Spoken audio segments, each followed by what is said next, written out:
What's up, y'all? Recently I've talked a lot about incest, and while that might be a red flag for a lot of people, incest is really, and incestuous vibes are really prominent inside of anime and Japanese culture. But why is it so popular and prominent? Today we're going to talk about why incest is so popular in Japanese anime media. So for starters, let's just address the fact that culturally, every culture is different. Some cultures absolutely ban incest and don't like it at all, while other cultures are kind of just like, eh.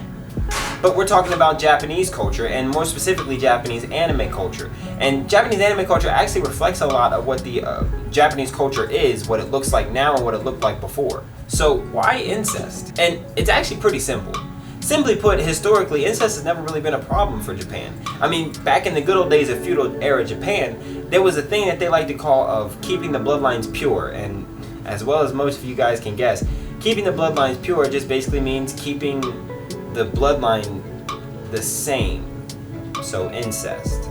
Some clans actually used to encourage cousins to marry so that they could keep the blood the same. And that's why in anime, a lot of the times you see cousins liking cousins and cousins dismissing the incestuous vibes because they're just like, nah, bro, let's do it. Because it historically is how they used to work and how they used to operate. I gotta remember to silence my phone because I just be forgetting to do that shit. So clans would do this in order to preserve their family dynasty, and a lot of the times it wasn't really a dynasty to preserve because they were just like farmers and stuff, so whatever.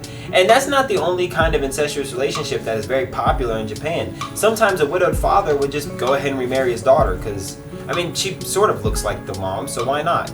And even in later years, actually I think this was in something as close as the 20th century, there were a lot of cases with therapists in which they would sit down with moms and they would ask them about their home life. And a lot of moms would say that they were doing things with their son because once the son hits puberty and they become hormonal, they start to not focus on their schoolwork so much. So the mom who doesn't have a husband because her husband is out working all the time is looking for a little side action, and the son isn't studying so well because he's hormonal.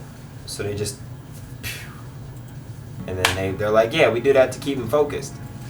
And even though all of this is seen as taboo in Japan, it isn't technically illegal. So it's really just highly frowned upon for you to be in an incestuous relationship. But there's nothing that the law can actually do to stop you from doing it.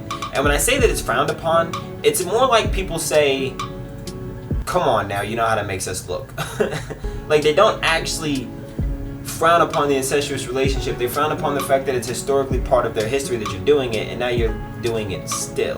And with the introduction of genetic science, you would actually think that it would stop them from doing it because Japan's genetic structure is a mess because of how many decades worth of promoted incestuous relationships they've actually had. Funny enough, some people from Japan are actually shocked to find out that everybody around the world has allergies because they all thought it was a thing that only they had due to their incestuous decade past. There also might be some Western influence considering that Christianity kind of made its spread over to Japan in the, well, don't let me tell y'all the year that it came into Japan, but just know that Christianity started to make it spread over into Japan at some point, and that might be a little bit of an influence on their culture on why they see incest as such a taboo thing.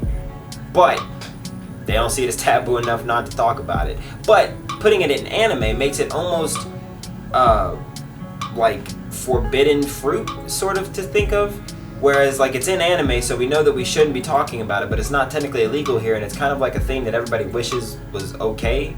I don't know, it's just weird that they put it in anime, dog. This isn't something that is hugely studied or talked about. In fact, I think there's only one comprehensive study and analysis on this, and it was way back in 1991. So to say that it's something that people are going to talk openly about in Japan is completely false, and I think that's why it's put in anime so much, because it's kind of like their way of talking about it and getting it out there and just making it known that it's a thing that people do or may not do or should not do. So yeah, there's a little bit of a history lesson on why incest is so prominent in anime and where the theme of putting incest inside of a show actually comes from. And now you know a little bit more about Japan that makes you go, wow, Japan, what the hell? So there you go, y'all. Go check out some anime. Make sure that it's not an incest related anime, and make sure that if you talk to somebody from Japan, you ask them these questions, because I got a lot that I want to know. That's it for me, y'all. Hope y'all learned a little bit. I'm Kevin, I'm out. Peace. Yeah. Okay, I get it. You claiming that you with it, but nah, you ain't with it, dawg. Yeah. Yes, I'm committed. You want me to stop, but I never quit it, dawg. Hey. And I don't need nobody. Hey. But I want somebody.